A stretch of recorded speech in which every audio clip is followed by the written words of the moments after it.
The quiet coastal life of New Smyrna Beach, Florida, was forever changed in April 2018. 16-year-old Justice Garrett walked out her home one ordinary Friday morning, backpack slung over her shoulder, expecting nothing more than a typical school day. By nightfall, she was gone.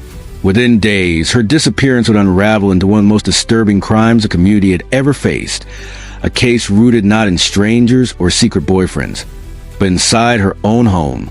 Justice Mary Garrett was born on March 19, 2002, to Danielle and Sebastian Garrett. She grew up alongside her much younger sister, Jeanette, in the laid-back beach town of New Smyrna Beach in Volusia County, Florida. Friends described Justice as warm, funny, and easy to talk to. She wasn't rebellious or troubled. Teachers respected her. Classmates trusted her. She avoided drugs, didn't date seriously, and had no record of disciplinary problems. In 2016, her parents divorced, and Justice remained with her mother. About a year later, Danielle began dating Robert Kern. By fall 2017, the family relocated to Sorrento, a small rural community with barely over 1,000 residents. Moving away from friends was difficult for Justice. She had to transfer schools mid-year and leave behind the tight-knit social circle she loved.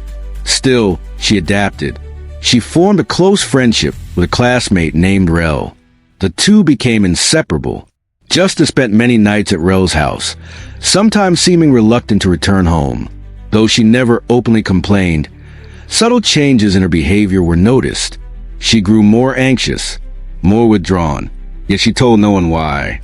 On Friday, April 13, 2018, Justice overslept and missed the school bus. She rushed to get ready.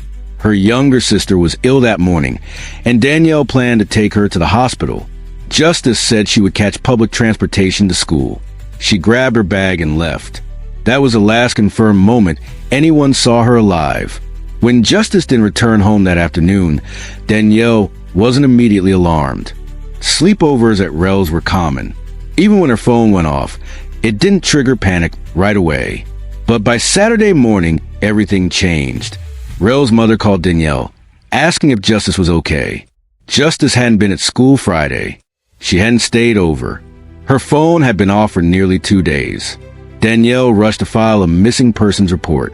Investigators initially considered common teenage scenarios: running away, visiting friends, needing space. But Justice had taken no money.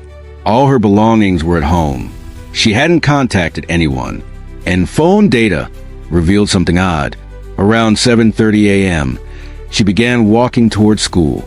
15 minutes later, her route suddenly changed direction. Shortly after, her phone powered off completely. Rumors exploded across the small town. Some claimed they saw her getting into a black car.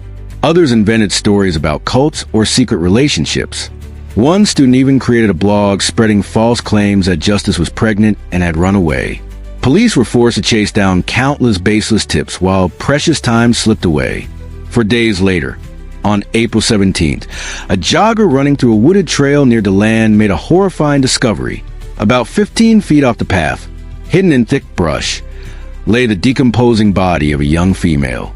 The scene showed signs of severe violence. Clothing was torn. Certain areas had been intentionally damaged with chlorine bleach. The chemical had destroyed large portions of tissue, especially around the face and torso. It was clear someone had tried to eliminate forensic evidence. DNA testing confirmed what Danielle feared most. The body was Justice Garrett. An autopsy revealed she had suffered broken ribs, facial fractures, and blunt force trauma. Because of decomposition and chemical damage, the exact cause of death couldn't be conclusively determined, though mechanical asphyxiation was suspected. The brutality suggested personal intent. The jogger who found her also provided an important detail. 2 days earlier, he had seen a short, stocky white man in a black hoodie emerging from that same wooded area. At the time, nothing seemed obviously wrong. But now, the memory became critical. Investigators retraced Justice's final known movements. Surveillance footage showed she never reached the bus stop. Then a neighbor came forward with a bombshell. She had seen Justice get into a vehicle belonging to her stepfather, Robert Kern. Danielle admitted that Robert had driven Justice that morning, because she was running late. Even though his license was suspended, she had withheld that information, at first to avoid getting him into trouble. Robert claimed Justice asked him to take her to the land to meet a secret boyfriend. He said she promised to return later and told him not to inform her mother. But detectives found no evidence of a boyfriend. Instead, they uncovered something far more disturbing. Justice's laptop revealed a fake social media account that had been messaging her for months. The account belonged to an older teen named Kevin, athletic, attractive, persistent. But digital tracing exposed the truth. The account was fake. The photos were stolen. And the account was created and operated by Robert Kern. Confronted, Robert claimed he made the profile to boost Justice's confidence as a new girl. The explanation rang hollow.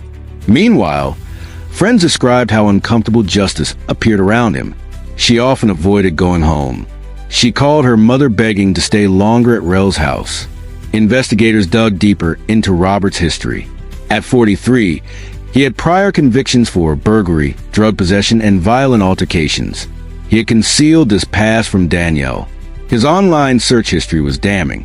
He had researched substances that could incapacitate a person. He had looked into ways to destroy DNA using household chemicals like bleach. He had studied satellite maps of wooded areas near the land.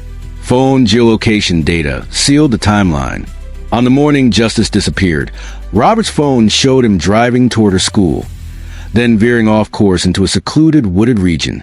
His phone remained there for nearly an hour. Justice's phone shut off during that window. 2 days later, Robert's phone returned to the same area. The day the jogger spotted a suspicious man in the woods. Soil and plant material from the crime scene matched debris found on Robert's car mats. He had even asked co-workers at a sawmill to lie about his arrival time that day. Under pressure, they admitted he had been late. Prosecutors argued Robert had planned the crime for months. The fake online persona, the chemical research, the map locations, everything pointed to premeditation. Though intimate assault could not be conclusively proven due to chemical damage, the evidence of violence was overwhelming. In August 2022, after years of legal proceedings, Robert Kern was convicted of premeditated murder.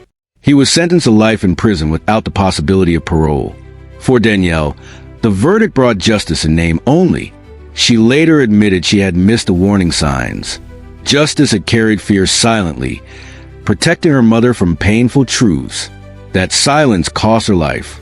This case shattered a family and exposed a grim reality. Sometimes the greatest danger isn't a stranger in the dark, but someone trusted inside the home. Justice Garrett's story stands as a reminder to listen closely, look deeper, and never dismiss quiet changes in someone you love.